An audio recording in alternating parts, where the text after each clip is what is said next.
Este podcast é uma gentileza do cartório Fujivara 43 3343 4645, Londrina, Paraná.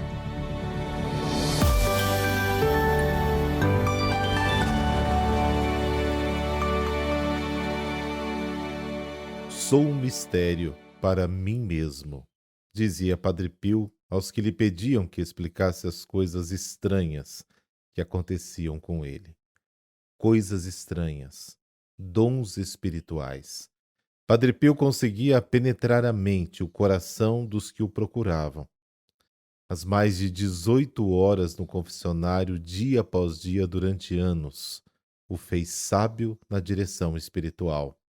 Trazia no próprio corpo as marcas da paixão do Senhor. Sua missa era vivida de tal maneira que lhe era comum a emoção. Construiu um hospital que é gigante, uma casa para o alívio do sofrimento humano. Sexta-feira, 23 de setembro de 2022. E chegamos finalmente na comemoração de São Pio de Pietrelcina. Hoje, a igreja se veste de branco. Rezemos.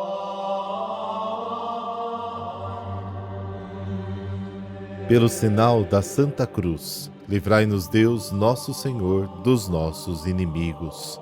Deus eterno e todo-poderoso, que destes ao presbítero São Pio graça singular de participar da cruz do vosso Filho, e por seu ministério renovastes as maravilhas da vossa misericórdia. Concedei-nos por sua intercessão que nos associemos continuamente à paixão de Cristo e cheguemos alegres à glória da ressurreição. Amém.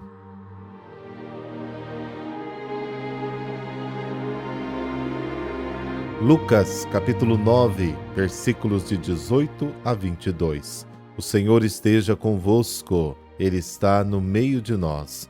Proclamação do Evangelho de Jesus Cristo segundo Lucas.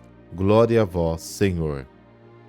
Aconteceu que Jesus estava rezando num lugar retirado e os discípulos estavam com ele.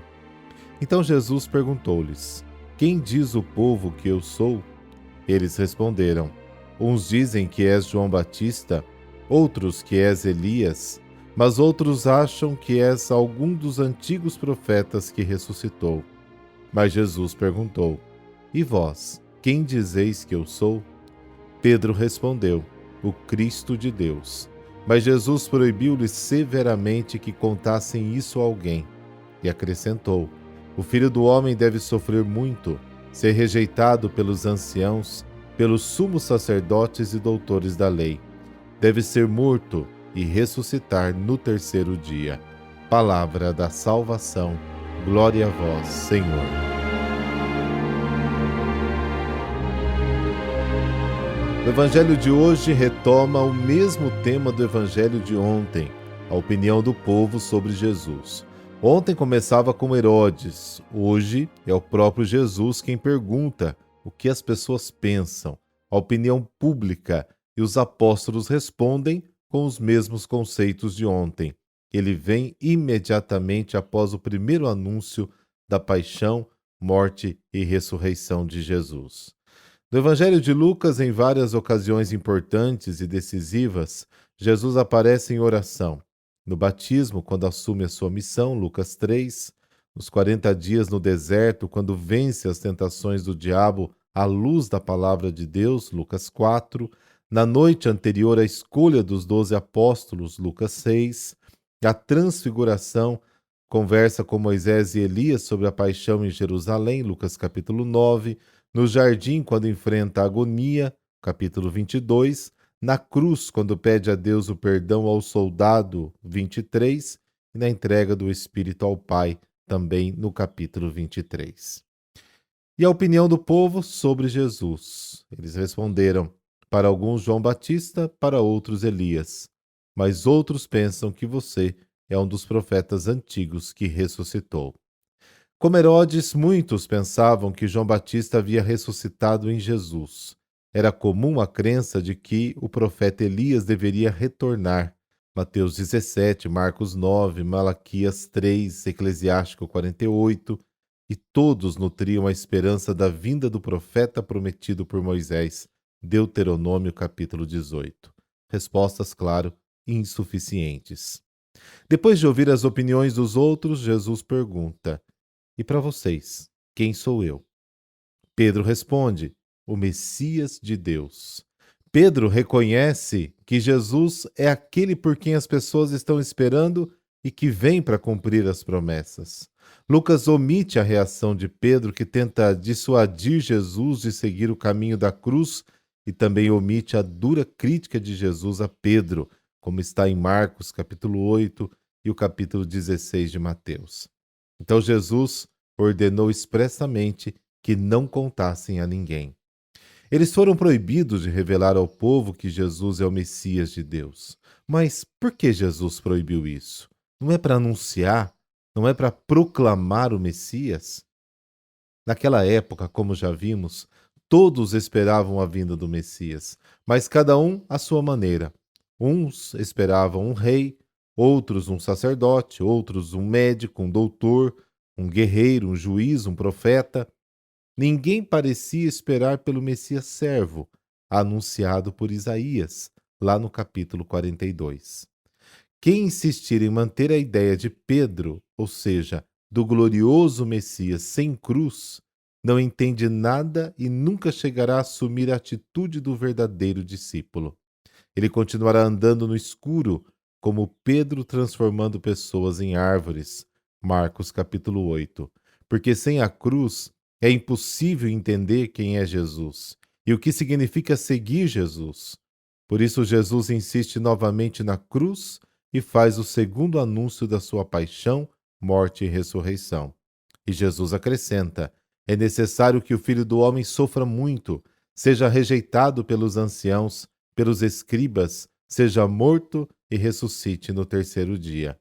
A plena compreensão do seguimento de Jesus não se obtém pela instrução teórica, mas pelo empenho prático, caminhando com ele pelo caminho do serviço, da Galileia, de Jerusalém. O caminho do seguir é o caminho do dom de si, do abandono, da disponibilidade, da aceitação, muitas vezes, do conflito como cruz, sabendo que haverá, sim, a ressurreição. A cruz não é um acidente de jornada, é parte desta jornada.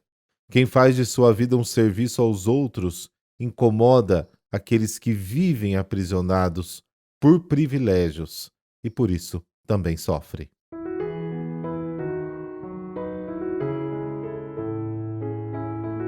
São Pio de Pietrelcina. Francisco nasceu no dia 25 de maio de 1887 em Pietrelcina, Itália. Aos 16 anos, entrou no noviciado da Ordem dos Frades Menores Capuchinhos, onde vestiu o hábito dos franciscanos e tomou o nome de Frei Pio. Depois da ordenação sacerdotal em 1910, no convento de Benevento, Padre Pio, como era chamado, ficou doente, tendo que voltar a conviver com a sua família para tratar a sua enfermidade, e lá permaneceu até o ano de 1916. Quando voltou, nesse ano, foi mandado para o convento de São Giovanni Rotondo, lugar onde viveu até a sua morte. No dia 20 de setembro de 1918, recebeu os estigmas de Nosso Senhor Jesus Cristo em suas mãos, pés e no costado esquerdo, convertendo-se no primeiro sacerdote estigmatizado da história. Padre Pio passou toda a sua vida contribuindo para a redenção do homem, cumprindo a missão de guiar espiritualmente os fiéis e celebrando a Eucaristia.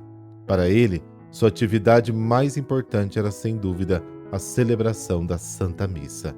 Era solicitado no confessionário, na sacristia, no convento e em todos os lugares onde pudesse estar. Todos iam buscar o seu conforto e o ombro amigo que ele nunca lhes negava, o seu apoio, a sua amizade. A todos tratou com justiça, lealdade e grande respeito. Durante muitos anos, experimentou os sofrimentos da alma, em razão de sua enfermidade, e ao longo de vários anos, suportou com serenidade as dores das suas chagas, as dores da perseguição. Padre Pio faleceu no dia 23 de setembro de 1968, aos 81 anos de idade. Amado São Pio de Pietrelcina, você carregou em seu corpo os sinais da paixão de nosso Senhor Jesus Cristo. Reze a Deus por nós, assim poderemos aceitar as pequenas e as grandes cruzes da vida, e todo mundo poderá transformar o sofrimento individual em vínculo seguro que nos liga à vida eterna. Amém. Por intercessão de São Pio de Pietrelcina, dessa bênção de Deus Todo-Poderoso, Pai, Filho, Espírito Santo. Amém. E tem um filme dele, se ainda não assistiu, vale a pena assistir.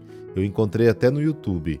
Então, se você quiser assistir, é muito importante que você assista e conheça um pouco mais dessa história linda que é a história de São Pio de Pietrelcina. Bom dia para você, bom final de semana, até amanhã.